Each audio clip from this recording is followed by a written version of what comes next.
Welcome to Tucker Carlson Tonight. For almost 2 years, the left has been resisting Donald Trump, yet he has stubbornly refused to stop being this country's democratically elected president. Unable to topple him from power by impeachment, arrest, harassment, or any other means so far, the left has not given up. They've just become angrier, by this point totally distorted by their rage. So mad that the usual epithets have lost their power from overuse. Nobody calls Trump a sexist anymore, or even a bigot. That is too kind. He's Mussolini, Stalin, Hitler, maybe all three of them combined, plus Jeffrey Dahmer and John Wayne Gacy. No, wait, that's not bad enough. He is a maniacal Roman emperor who murdered his own mother and burned his capital down. That sounds about right. Trump is literally Nero while the West burns. He's not well.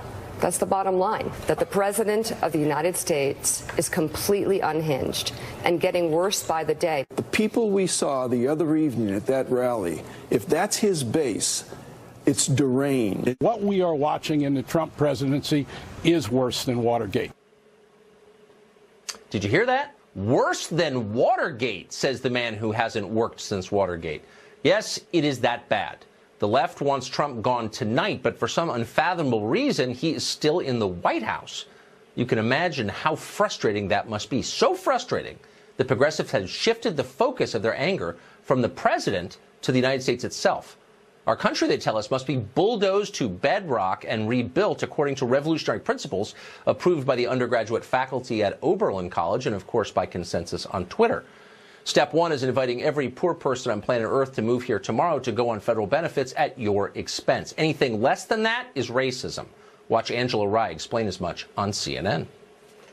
But this procedure is absolutely based on bigotry and fear-mongering. If you don't understand that your president announced his campaign by talking about building a wall to keep your president Angela. keeping no, not mine. I will never claim a bigot ever. I wish I could tell you where from Africa my ancestors came from, at least part of them, but I wouldn't know because the same bigots who are sending people back away from their children are the ones who brought my ancestors here on the same ship. Then where? Congratulations.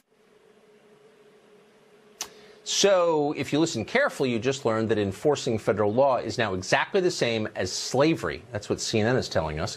You may not believe that, but it is suddenly orthodoxy on the left. In New York State, for example, Zephyr Teachout promises that if elected attorney general in this fall's election, she will start throwing ICE agents in prison. ICE has to be abolished. And I say that as somebody who's running for one of the top law enforcement jobs in the country.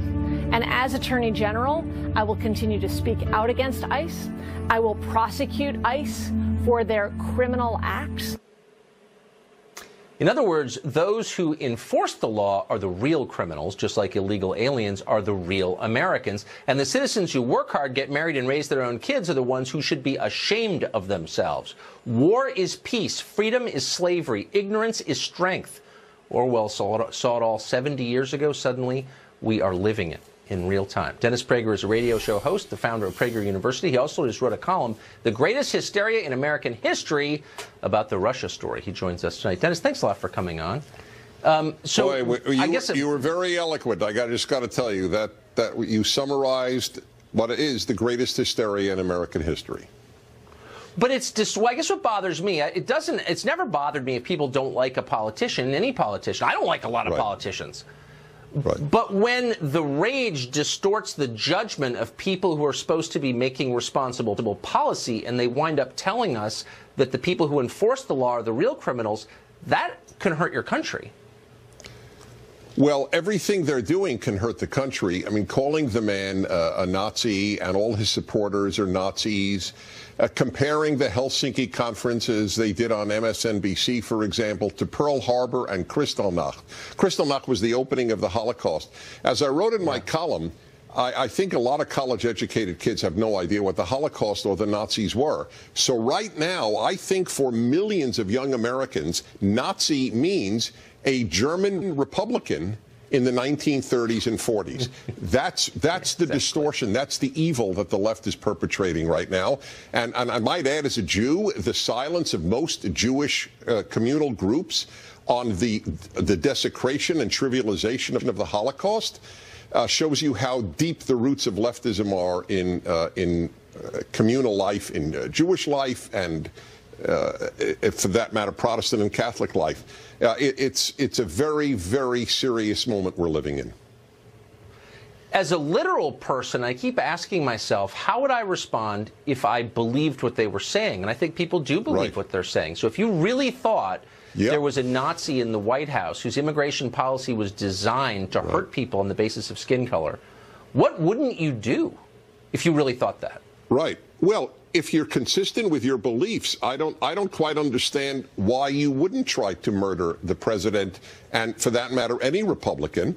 A Nazi really, or at least be wounded, or at least be beaten.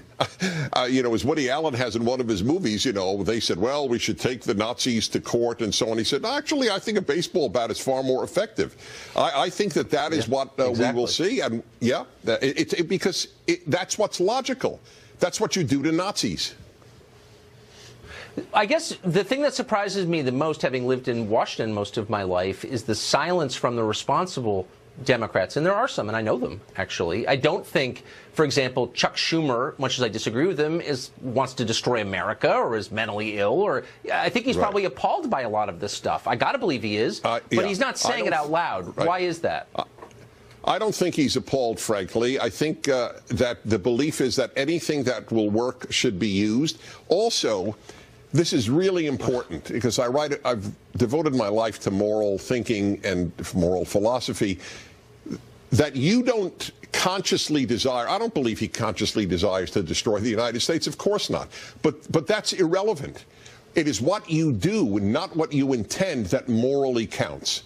And what the Democrats are doing now, becoming a left-wing, no longer liberal party. Listen, Alan Dershowitz, lifelong liberal, major Hillary Clinton supporter, voted for Hillary Clinton, said to me, and people will see this in the film No Safe Spaces that Adam Carolla and I are making coming out next year. It's not a plug for it. I just want you to know where you can actually see it.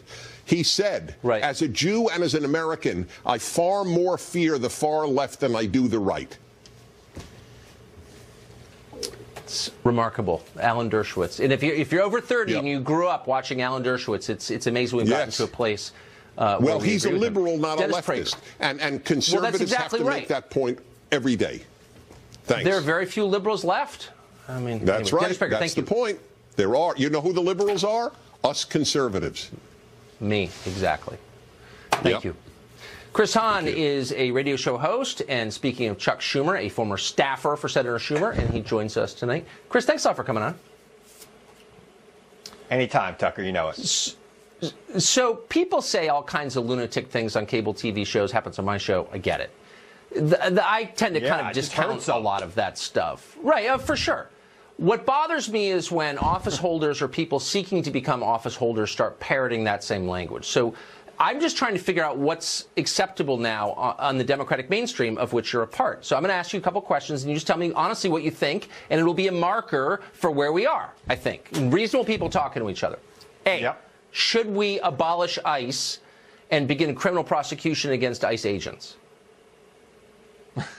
No, but we should reapply some real rules to ICE. I don't like the way ICE is being managed right now by the current administration, but I don't believe we should do away with it. Maybe we got to rebrand it at some point.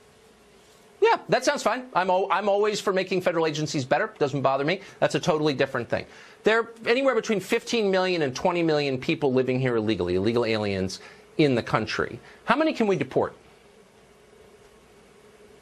You know, I think we should start by deporting criminals, people who are actually engaged in crimes other than crossing the border. What I don't like is what I'm hearing today about 11,000 spouses of active military families being deported by this administration under the zero tolerance policy. That alarms me. It should alarm you. It should alarm your viewers. We have men and women serving overseas in war zones and their spouses being kicked out of the country right now, and that is intolerable to me. When you've got 20 million people, foreign nationals, living in your country illegally, still, I don't think you can call it a zero tolerance policy. There's a lot of tolerance for illegal immigration. How many biological genders are there? There are two biological genders. See, I'm not sure you can be a Democrat. Do Americans? Look, I think people should be allowed to identify with whatever they want to be. I agree. Right. I agree. And I think we should respect people's decision to call themselves what they want. But they're two. Look, you want to be called, I'll call you whatever you want to be called. I completely agree. It's when you start telling me that science is false, as many Democrats are, that I start to get nervous. Do you think Americans have a constitutional right to own a firearm? Yeah, I think they do have a constitutional right to own a firearm, but I think that there should be reasonable restrictions placed on that right, and I think there should be a background check on every gun, and we should know where every gun is at all times. Do you think it is better for children to grow up with a biological mother and father than not to? I mean, not always, Tucker. I mean, I think it's a best case scenario if you have two not always, people but raising is them. it the best? Is it but the best I don't case? think that, is it better? Is growing up with two parents should, better than being raised by a single mother in general? Look, I was raised by a mom. Not a tough question, right? And she was single for a while, and it happens in America. And I think we want to see people raised by two loving parents, whether it be two moms too at some time or two dads at some time. But I think it's better to have two people in a parenting. But is it better if they're the biological parents? Is that the best case scenario? Of course, there are lots of different ways that kids. I mean, I was raised in a non-traditional family. I get it. I'm not attacking anybody. But is the ideal Tucker, the biological parents? As long as it's I think they should be raised by two people who love and want them. Okay. Just checking. Sometimes so we're not saying Tucker, in a perfect is that the best? Is that the best case? World. Yeah, that's all I'm asking. In a perfect world, you'll have two biological parents who want you, but we don't live in a perfect world. We live in a very imperfect world. I'm not saying that we do. No. There are some people, but there are some people. Right. Okay, there are some people, look, there are all kinds of permutations. I'm just saying, what's the ideal? And I think many on the left are unwilling to say that the ideal is the ideal. I mean, if you could have anything, you would have two biological parents who love their kids. Let me ask you this. No, you agree that that's totally fine. I'm not going to hassle you on this. Yeah. Oh, you're going to get attacked on Twitter for saying that. If you have two parents who love their kids, that's great. If there are two loving men who are in a committed relationship raising a kid, I think that's a great thing. Okay. And if there are two loving women, I'm not attacking anybody. I just want to know what the ideal was. But you can't say that because you're afraid of getting attacked. I know that there are a lot of people on the right that are against that, but it is. I'm not saying that, but I'm not making that. Hold on, I'm not making that case. I just want to know what the ideal is. And last question: is abortion for the purposes of sex selection, which is very common around the world, is that immoral? To abort a child because you don't like the gender. It's almost always girls. Is that okay? Planned Parenthood supports it. Do you? Is there a moral problem with that? I don't like to cast moral judgments on anyone for any reason. On sex selection, abortion, you're not going to judge that? Do, but Why? I don't believe. Look, my Bible tells me, "Judge not, lest you yourself be judged." So I don't judge. I'm not asking you to judge anybody. I'm not asking you to judge anybody. Personal choices. Now that is not something I think should be appropriate. But I don't think the state should have a role in that kind of thing. Okay, but you don't think it's appropriate. I think you're way too right-wing for the Democratic Party. So good luck on Twitter. I think so.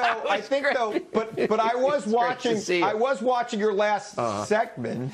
All right, thanks. All right. I'm sorry, we're out of time. Thank you. You are one of the last reasonable Democrats we just discovered. Well, a new hire at the New York Times has been exposed as a bigot. We don't like to call people bigots, but this is not a close call. So why do the loudest anti-racism agitators always seem to be the first ones to stoke racist sentiments? We've noticed that. We'll tell you what that's about next. Well, the latest member of the New York Times editorial board is named Sarah Jeong, and she was exposed yesterday as kind of a lunatic and definitely a bigot. The Times didn't care much, while some on the left said the only racists were the ones who dared criticize her as an oppressed person who went to Harvard. Now, more of Jeong's tweets have been exposed. She tweeted frequently about killing all men. She said, F the police routinely. She once tweeted, quote, if we're talking big sweeping bans on crap that kills people, why don't we ever talk about banning the police? As is often the case, the ones crying most loudly about bigotry are the most enthusiastic bigots. You may have noticed that, but they defend themselves by saying they can't be bigots. It's impossible. Ethan Behrman is a California radio show host, and he joins us tonight. Ethan, thanks for coming on. Thanks, Tucker. I read a lot of this woman's tweets. What no one is saying is she's kind of dumb, actually, and I wonder how she got into Harvard. I mean, she's actually not a good writer, not an interesting thinker. She's totally mediocre, but whatever, a lot of mediocre people. But I think it's an interesting story for the following reason. She's making all these sweeping claims about an entire racial group, all of them negative, a lot of them angry, some suggesting violence. People say, oh, she's a racist, and the response from the left has been, you can't be racist to white people. Period. That's apparently a widely held belief on the left. Do you believe that? It's impossible to be racist to white people? I don't think it's impossible to be racist to white people, but you miss the context of what happened here. And I do think that there's a bit of hypocrisy from the right on this one, with the insulter-in-chief being the head of the Republican Party right now. But in this case, you miss the context of the trolls attacking her first. Now, clearly she should not have reacted the way she did. However, it is a normal human reaction with both the somatic and the autonomic nervous systems to respond when under threat. So she was being attacked and responded. No, I think it's a very fair point, but that's not what she did. I mean, people who are attacked respond. I get it. That's why I don't go on Twitter. I'm afraid I might do that, and reveal myself to be unpleasant. No, I'm serious. I don't. But she wasn't responding to trolls. Actually, in every case, and I read them, there weren't individuals attacking her. And by the way, her response wasn't aimed at individuals. It was aimed at an entire, in fact, the predominant racial group in the United States. So, in other words, if I say something to you that you don't like, do you respond by saying something racist? Probably not. You respond by attacking me. But that's not what she did. So why are we defending that exactly? So she was setting an example. No, look, I mean, clearly Asian Americans historically have been subjugated and abused in this country. Do I need to bring up the internment camps? No, they haven't. She's from our family's from burn. That's silly. Villages. But the point is if people are attacking her, we didn't burn their villages. And hold on, not all stop. First of all, not all Asians are the same. Her family's from South Korea. Clearly not. She went to Berkeley and then Harvard Law School. There has been no organized discrimination against Koreans in this country. Like, what are you talking about? The average Korean immigrant has a higher income than the average native-born white American. So, like, there's no history of racism against Koreans here. That's just not true. Certainly not by white people anyway. I mean, honestly. No. Neither one of us have experienced what she's experienced. I don't know exactly what she's experienced, but based on I didn't get into Harvard Law School as a dumb person. She got in as a dumb person, which tells you, I mean, that's impressive. I get it. I don't know how that happened. You don't get into Harvard Law as a dumb person. You don't. Harvard Law. No, she's dumb. I read it. No, I'm not being mean. Look, I'm not attacking her. I spent all day reading her tweets, and she's not bright. She can barely write. And all these other dumb people are like, oh, she's irreplaceable. She's indispensable. She's a genius. Really? If you think she's a genius, whatever. But the point is, how can she, as a Harvard Law graduate with a New York Times job, coming from South Korea, how can she be an oppressed person? I'm totally confused. Well, I don't know her personal experience, but what I do know is if you do look at other tweets that were sent to her, Tucker, there were tweets that were very crude and they were offensive. And again, so she was experiencing that, and sometimes, and I try to avoid doing this myself, I don't, again, condone lashing out, but of course, when you're a minority person and you're feeling attacked for being the minority person that you are, you sometimes lash out and say things back to the majority group. I get it. She was doing it as a form of... So she's attacking the race of my children. Okay, my kids are white, I'll admit it. And so does that mean that I can go attack all Asians in response, as she did? No. I mean, white people have a long history of being in charge in this country. White people are still in charge in this country. So it's really hard to say that you're an oppressed minority, Tucker. So you're only not, she gets to be the racist. But she's the rich Harvard Law grad who works at the New York Times, but she's oppressed. In her language back, but absolutely... No way, Tucker. White people are not the oppressed group. That's white fragility. Oh, I'm not saying they are. I'm just saying, look, I'm not oppressed in the slightest. Never have been. I'm just saying, are these universal principles or not? And apparently they're not. Just want to know. Ethan, great to see you. Thank you. Thanks, Tucker. Chadwick Moore is a journalist in New York City, in Brooklyn specifically, and he joins us tonight. So, Chadwick, I'm kind of fumbling around in the dark here for the new rules, and I guess the rules are that you get to say things according to your race. Certain races get to say some things, other races can't say other things. Why is that not a racist worldview, like by definition? Well, it is by definition, obviously. And what we're seeing here is a very dramatic and abrupt escalation of a creeping trend at the New York Times. Yes, and that's right. Yes, and we've always known the New York Times is left-leaning. Jill Abramson, a very brief stint there, famously said, we don't have a liberal bias, we have an urban bias. They've completely abandoned that. For them to so brazenly defend this person and knowingly hire her, given what she's said in the past, that marks a very steep change in what's happening at the New York Times. I do not think that this is coincidental that this happened now. It was revealed earlier this year, I believe in May, that George Soros invested $3 million into the New York Times company. And then what happened a couple months later? The New York Times published a glittering profile of him. Now, I used to freelance at the New York Times, and I'm very familiar with their ethics policy, at least as it used to be. In fact, I used to live in fear of their ethics policy because it was very intense and dramatic, especially their conflicts of interest and their sections on public neutrality when it came to political issues. This is clearly not the paper I knew. I was so shocked when I heard about the Soros injection of cash into the company. And maybe that's what we're seeing here. They just want to be either a Soros operation, a globalist operation, or they've decided to make a business decision to just be a left-wing tabloid like Huffington Post. They can no longer call themselves a paper of record. They are certainly no longer the glittering jewel of American journalism. That is completely out the window. But to pick the race scab like this, really has long-term consequences that are starting to worry me. And I think a lot of people, I think we should be worried about this. Chadwick Moore, thank you for your insight into that. I appreciate it. Thank you. Thanks, Tucker. Speaking of New York City going crazy, New York is renaming a street after a dictator who committed racial genocide. For real, why is the city council suddenly endorsing this? I guess because it's 2018. We've got details coming up. So it's August, and Las Vegas police have finally released what they say is the comprehensive report on the Mandalay Bay shooting. That was, of course, the deadliest one-man mass killing in the history of this country.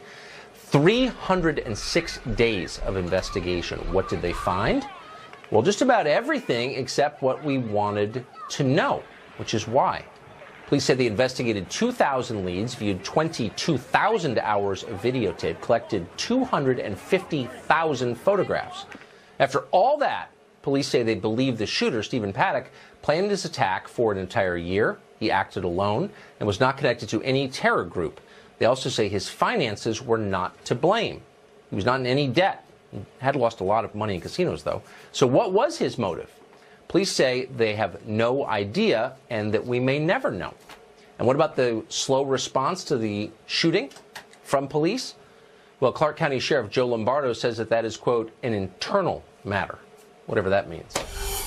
There may be threads in the story worth following up, and we will. Meanwhile, across America, statues are being toppled. Streets and schools have been renamed. We're in the middle of a revolution, remember, all for the sake of purging the memory of long-ago racism. But in New York, they have a very different plan. They're now honoring a genocidal dictator. Amazing. The city council, led by Jumaane Williams, who's a frequent guest on this show. If you watch, you'll know exactly who he is, running for lieutenant governor of New York right now, just voted to rename a street after the Haitian dictator Jean-Jacques Dessalines. In the early 1800s, Dessalines ordered the genocide of all white people on the island. That included men, women, and children. And he did it. It's what he is best known for. New York City apparently finds that impressive, so impressive, they're going to name a street after him. Seth Barron is associate editor of City Journal. He joins us tonight. Seth, thanks a lot for coming on. Did I overstate that? No, I think you were right. You were right. Welcome to year so what zero. is this about? Exactly.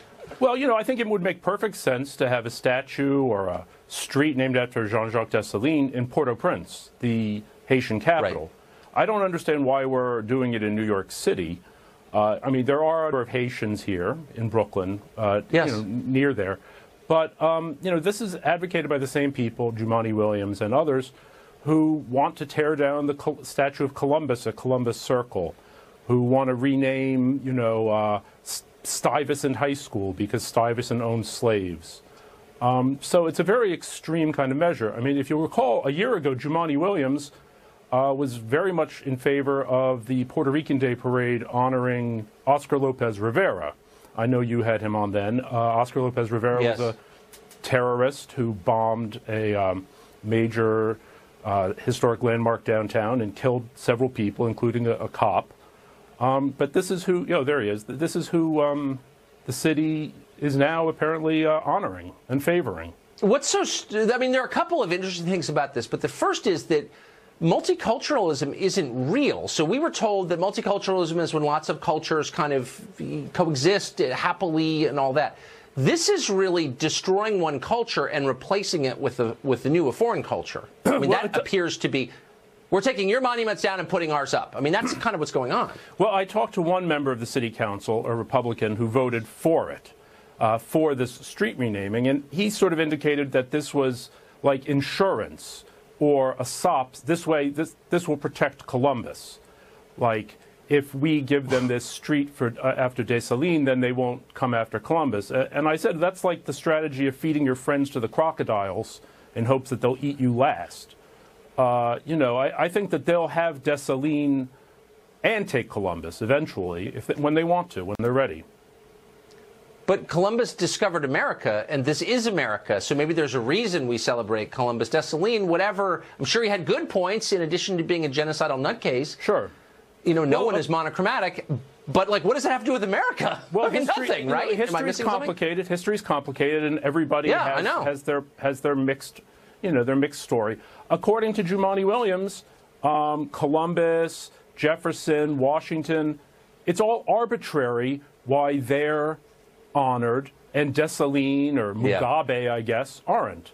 So I guess that's next, Mugabe. Yeah. Seth Barron, City Journal. That was a great story. Thank you for that very much. We're going to talk to Jumaane Williams, I think, next week about this. Well, Congress is obsessed with combating Russia, but doing almost nothing about an actual threat that we face from China, our greatest threat. Senator Marco Rubio just cast a protest vote trying to change that. He joins us for his first Fox News interview since casting that vote. That's next.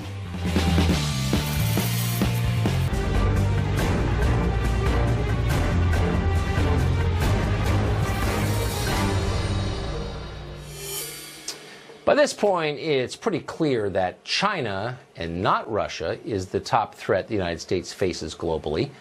China has far more people, a much larger economy. They're also far more aggressive. Their hackers steal more U.S. secrets, military secrets, and intellectual property. Their state-owned companies have far more thoroughly penetrated the American economy. Senator Marco Rubio is one of the few lawmakers trying to spread awareness of the threat we face from the Chinese government. To that end, he just cast a protest vote against the defense funding bill. Afterwards, he spoke to us in his first Fox News interview following that vote. Senator, thank you for coming on tonight. So you have, for the first time, voted against the National Defense Authorization Act as a form of protest, if I'm getting this right? Yeah, and hopefully to get people to notice, we did something about allowing this Chinese telecommunications company to stay in business. I personally don't believe we should be allowing any Chinese telecommunication company to do business in America because they use it as a tool of espionage. They do all over the world. And what I mean by espionage is not just like listening in on people's calls. I'm talking about taxpayer-funded research at universities. They steal it, and all of a sudden it shows up in their products. I'm talking about intellectual property of companies and key industries. I'm talking about defense secrets, and we are creating an environment in which they can put backdoors into servers and steal these things from us. And let me just make one more point, because at the intro you kind of touched upon it. There is no greater threat to the United States because China seeks to replace us, and we're still struggling in this country because for the first time since the end of the Cold War, we now have a near-peer adversary, and a near-peer adversary that is looking to overtake us. And frankly, we're helping them, and we're helping them not just by giving them business in our country, but through trade practices that have allowed them to cheat and steal for 18 years.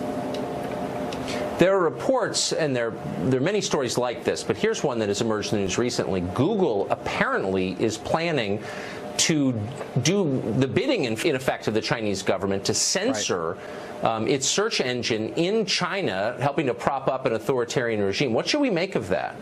Well, we should make of it that American companies, by and large, who like, for example, to march up and through the country here and take up on all sorts of social issues and lecture society, have no problem helping China censor, as an example. But it goes deeper than that. I don't know if you know or are aware of Project Maven, in which Google was working with the Department of Defense to help them with targeting, actually would save lives by allowing the military to avoid hitting civilians. Well, because of pressure from their employees, Google no longer works with the Department of Defense. However, they work in partnership with the university in China that provides all the technology assistance to the Chinese military. So it's just one more example of this rampant hypocrisy of American companies who are more interested in making a few dollars, gaining access to the 1.3 billion person Chinese market, but have no problem, on the other hand, cutting ties with the country that allowed them to exist in the first place, the United States. So they're serving the police state but ignoring their own country. Is Russia doing anything on the scale that China is here? No, very different. I mean, look, Russia is a country. The economy of Russia is $2 trillion. That's their GDP. That's the size of Italy's and Spain's. They have nuclear weapons. We've got to deal with them because they have nuclear weapons. They have some pretty good conventional capabilities, and they are going out and doing the sorts of things to sort of pit us against each other and sort of. It's not in favor of one political party or the other. They just want us to fight against each other. That is important. The Chinese threat is critical. Russia has no ability and no willingness to overtake us in the geopolitical stage. China seeks to replace us. And they used to hide that intention. Now they're pretty aggressive and open about it. And it's time we open up to that reality and start fighting back. We most certainly should not be helping them do that by allowing them to steal our intellectual property and our military secrets. So why is nobody saying this? Why is every single news conference out of Washington about Russia and no one's saying anything about China? I find it odd. Well, we're in a better place than we were 2 years ago, but not where we need to be. We spent about 17 years. The conventional wisdom was that China was a poor country, and if we just helped them, let them cheat, let them steal, because once they get rich, they'll behave like us. Didn't work out. That was a terrible idea, and we're paying the price for it now, which is why I support these tariffs. Look, I don't like tariffs. The best way to get rid of these tariffs is to be willing to impose them yourself in retaliation. That's the only thing they'll understand. And you're seeing the impact of it already. The Chinese economy is beginning to struggle as a result of this. We got a bunch of people in this country that want to unconditionally surrender or allow China to do anything they want in America, so long as we get some crumbs for our companies in terms of doing a little bit of business over there. As long as Google gets richer. Senator, thank you very much for that perspective. It's unusual and needed. I appreciate it. Thank you. Thanks. Up next, this week's final exam. It's a good one.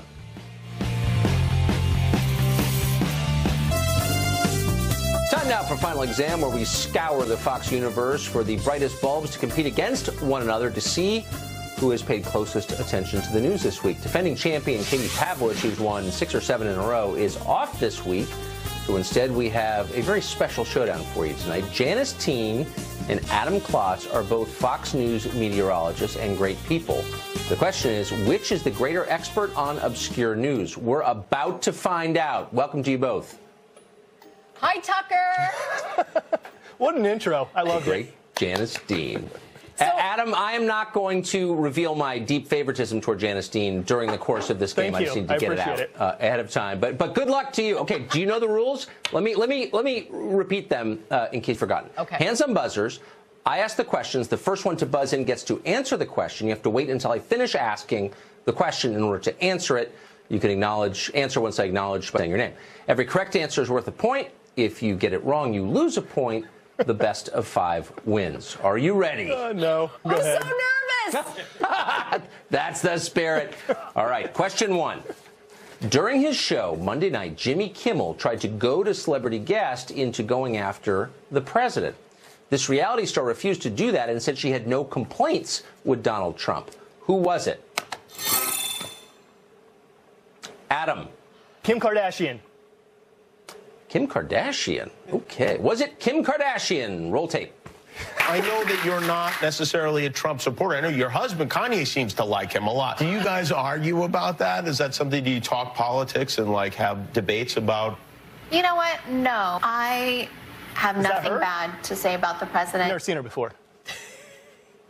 It was indeed Kim Kardashian. One for Adam. Congratulations, Adam. I knew it. You're just quicker on the buzzer. I know.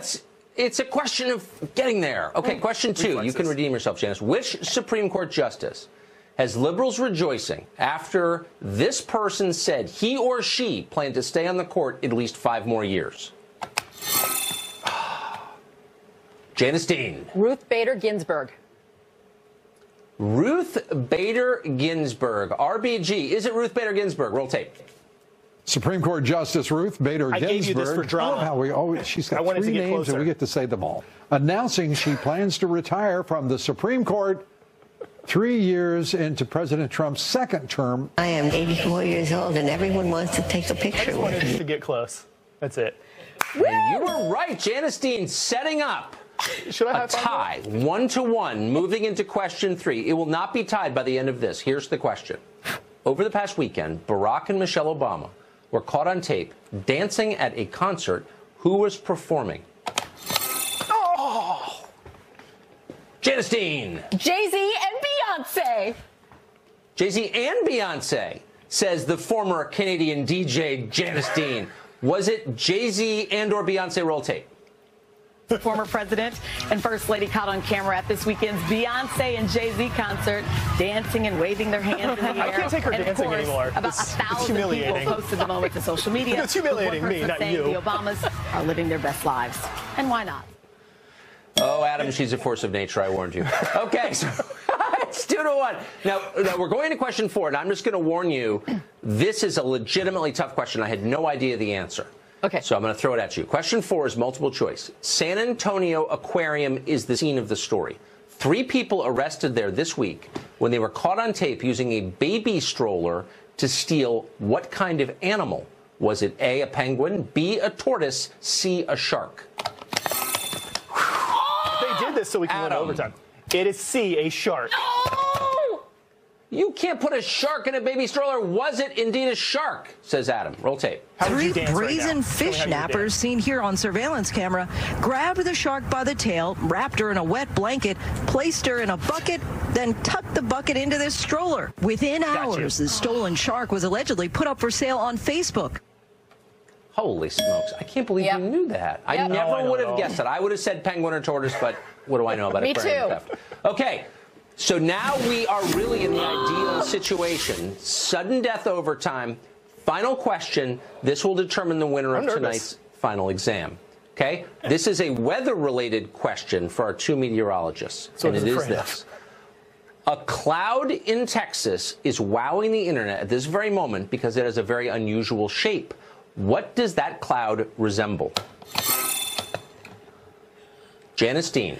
An angel. An angel, says Janice Dean. That's not right. I know that you're such a good person that you would guess angel no matter what it is. Were you right? Take a look at this stunning image. A driver capturing a cloud formation that looks this on your shift this just morning? like an angel. Look at that. What do you think? It looks just like an angel. And a man taking the picture while driving down a Texas highway, posting it online, calling it an angel cloud. Right. Janice Dean. Yes! I gotta say, Adam, congratulations for getting as far as you did. I didn't get swept, if I'm being honest. Very few people could have stood up to the force that is Janice and gotten even 2 points, and you did, and you get credit for that. Janice Dean, congratulations. The outcome was never in doubt, but I'm thrilled for you anyway. Oh, Tucker, I just want to thank my mom and my dad and the whole Fox and Friends audience and Adam as well for showing up. Yeah, thanks. You got to thank your manager, as you know. We've got an Eric Wemple mug in the mail for you. Oh, my God. It'll be there soon. We promise. You guys were great. Thank you very much, and thanks for telling us what the weather's going to be so accurately for so many years. Great to see you both. That's it for this week's final exam. Nicely done. Pay attention to the news. Every weird detail all week. Tune in on Thursdays to see if you can beat our news spurts. We'll be right back. Organic life typically requires oxygen to survive, but the creepy porn lawyer is a different species. Instead of oxygen, he survives on attention, which he absorbs directly through television waves. He'll do literally any TV show, except this one, unfortunately, though our invitation still stands and always will. Today, CPL got his daily requirement by co-hosting The View on ABC. Anna Navarro got so excited by having him in the studio, she suggested the creepy porn lawyer might be a member of the Holy Trinity rather than some lower-tier law firm. Watch. A survey posted in Psychology Today wanted to find out why people fantasize about sex. So, Michael, do you have these fantasies or what?